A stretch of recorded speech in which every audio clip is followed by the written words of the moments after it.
Bwana unayetutizama kupitia Mbayu TV, utakumbuka siku ya hapo jana chama cha demokrasia na maendeleo Chadema kupitia naibu katibu mkuu wake bara kwa maana ya Amani Golugwa waliweza kutangaza kuianza ziara ya mikutano ya hadhara ambayo itafanyika nchini Tanzania na itaanzia pale katika mkoa wa Mbeya kuanzia siku ya tarehe 23 mwezi wa 3 mwaka 2025 na itakwenda kuhitimishwa tarehe 10 mwezi wa 5 mwaka huu 2025. Na ajenda kubwa katika mikutano hii ni kuieneza no reform no election, kwa maana hakuna mabadiliko ya kisheria katika zile sheria za uchaguzi, basi hakuna uchaguzi ambao unaweza kwenda kufanyika. Kwa maana yao wao Chadema waliweza kusema hivyo. Sasa leo hii kupitia mtandao wake wa X, ambaye ni makamu mwenyekiti wa chama cha demokrasia na maendeleo Chadema kwa upande wa Tanzania bara, John Wegesa Heche ameweza kusema kwamba, namnukuu, maendeleo hayahitaji kusemewa, maendeleo hayahitaji kupigiwa kelele, maendeleo yanajisemea, maendeleo yanapiga kelele yenyewe. Tukutane Mbeya kuongea kuhusu nchi yetu. Na utakumbuka chama cha demokrasia na maendeleo kwa maana ya Chadema walitangaza kwamba ziara yao hiyo ya mikutano ambayo wataizunguka nchi nzima wanakwenda kuianzia pale Mbeya. Na leo hii makamu mwenyekiti wa Chadema John Heche ameweza kuwaambia wananchi kwamba wakutane Mbeya. Bwana utakumbuka katika hiyo, naweza nikaidadafua kidogo hii statement yake ya kwamba maendeleo hayahitaji kusemewa, maendeleo hayahitaji kupigia kelele, maendeleo yanajisemea, maendeleo yanapiga kelele yenyewe. Jana Rais wa Jamhuri ya Muungano wa Tanzania Daktari Samia Suluhu Hassan alikuwa anatimiza miaka 4 tangu alipoingia katika ikulu ya Tanzania kuiongoza serikali ya awamu ya 6 nchini Tanzania. Amefanya vitu vikubwa vingi ambavyo watu wengi wameona kwamba ni vyema vitu hivi tukaweza kuvisema kwa wananchi ili kusudi waweze kuvijua. Unajua wanasema kwamba hata Biblia inasema msiposema basi hata mawe yenyewe atasema. Kwa hiyo wananchi wakaona kwamba tusiposema sisi basi hata mataifa mengine atasema, kwa sababu vitu hivyo vifanya Rais Samia ni vitu ambavyo vinaonekana. Lakini kwa kauli hii ya John Heche ni kwamba anapingana na ile watu ambavyo wanakuwa wanaunga mkono na kuyasema yale mazuri yote ambayo Rais Samia ameweza kuyatekeleza. Amefanya makubwa mengi katika sekta ya maji, amefanya makubwa mengi katika sekta ya kilimo, amefanya makubwa mengi katika sekta ya usafirishaji. Kuna mabarabara yamejengwa katika sekta ya afya, tumeona shule nyingi zimeweza kujengwa, bila kusahau katika sekta ya elimu tumeshuhudia madarasa mengi yameweza kujengwa, walimu wengi wameweza kuajiriwa, madawati mengi yameweza kuanzishwa. Hata zile pesa za corona tulishuhudia zilipelekwa katika ujenzi wa madarasa nchi nzima. Karibia kila shule iliweza kupata madarasa kadhaa. Kuna shule ambazo ziliweza kupata madarasa 2, kuna shule ziliweza kupata madarasa 3, na yote hiyo ilikuwa inazingatiwa kulingana na mahitaji ya shule husika. Lakini John Heche anaona si vyema kuweza kuyasema mambo ambayo mtu ameweza kuyatenda. Baadhi ya watu wameweza kuja kucomment katika posti hii.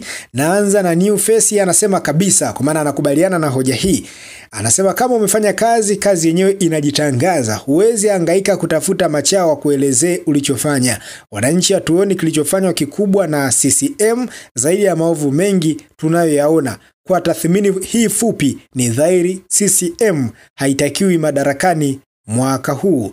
Ameweza kusema hivyo New Face. Lakini mtu mwingine huyu anajiita Ibn Batuta, yeye ameweza kusema no reform no election, isiwanyime wananchi kujiandikisha kwenye daftari. Ghafla CCM wamekubali kufanya maboresho ya sheria ya uchaguzi, lakini wanachama hawajajiandikisha. Nini kitatokea? Ili ni moja ya swali zuri kabisa ambalo hata mmoja ya kiongozi aliwahi kusema kwamba mwaruhusu wananchi wenu waweze kujiandikisha, kwa sababu huwezi jua kipi ambacho kinaweza kutokea hapo mbele, kwa sababu tumemshuhudia Rais Samia amekuwa ni rais ambaye amewasikiliza sana wapinzani. Walikuwa wanahitaji kuweza kupata maridhiano, ameweza kupewa. Walikuwa wanahitaji kuweza kupata vitu vingi, ameweza kuwasaidia. Na hapa hata swala la katiba mpya aliweza kuwajibu kwamba si mchakato ambao unahitaji marekebisho na mabadiliko ya sekunde moja ama siku moja. Ni mchakato ambao unahitaji process na inahitajika fedha kuweza kutumika, kwa maana inahitajika budget kubwa. Lazima watu waweze kutulia chini, lazima watu waweze kuanalyze kitu gani ambacho kinahitajika, budget ziweze kupangwa, vifaa viweze kununuliwa kwa ajili ya kwenda kukusanya maoni ya wananchi. Sasa si rahisi kuweza kuja haraka na kuanzisha michakato ya katiba mpya. Ni lazima tusubiri uchaguzi mkuu uweze kupita, ndivyo tuweze kurudi na kuanza kuzungumza sasa masuala ya katiba mpya. Aliweza kuwasikiliza. Kwa hiyo usikute hata ili hapa la no reform no election wakafanya mabadiliko katika vile ambavyo Chadema wanakuwa wanahitaji viweze kufanywa marekebisho. Ni vipi sasa yamfanyika marekebisho hayo? Chadema imesisitiza na kuwahimiza wananchi wake na wanachama wake wasiweze kujiandikisha. Itakuwaje? Kwa sababu wapiga kura wengi ni wale wanachama wako. Asilimia kubwa ya kura unazipata kwa wanachama wako ambao ndio watakao kuja kuunga mkono. Ibn Battuta ameweza kuibua moja ya hoja bora sana katika huu ukurasa wa John Heche. Lakini kuna mwingine anasema maendeleo ni mfano wa mwanamke mjamzito, wala hatangazi zaidi yake yeye na mume wake. Wengine watajionea mambo yalivyo. Ameweza kuandika hivyo. Baraka Mfilinge yeye anasema moto utawaka, kwa maana ameweza kuunga mkono swala la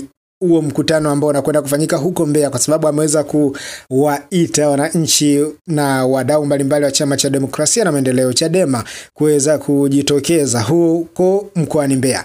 Lakini Ninja Master anasema kabisa braza wanashupaza shingo na kupayuka midomo, ila ukweli wanaojua kuwa Bimdashi hajafanya lolote. Sijajua Bimdashi ndio yupi huyo. Bwana ameweza kuzungumza hivyo, na hawa ndio wadau ambao waliweza kutoa maoni katika hii posti ambayo ameweza kuiandika John Heche, makamu mwenyekiti wa Chama cha Demokrasia na Maendeleo Chadema kwa upande wa Tanzania bara, akisema kwamba maendeleo hayahitaji kusemewa, maendeleo hayahitaji kupigiwa kelele. Maendeleo yanajisemea, maendeleo yanapiga kelele yenyewe. Tukutane Mbeya kuongea kuhusu nchi yetu. Bwana nikukumbushe, kama bado hujasubscribe YouTube channel ya Mbayu TV, basi hakikisha kwamba una subscribe katika YouTube channel yetu, lakini pia hakikisha kwamba una like, una comment na kushare taarifa zote ambazo sisi tunakupa wewe kila siku na kila saa. Lakini pia unayo fursa ya kutufuatilia pale katika Instagram account yetu. Huko sisi tunapatikana kwa jina la Mbayu TV. Huko pia tunakuelimisha na kukuburudisha wewe. Cha msingi utufuate huko. Ni David Edward. Uwe na siku njema.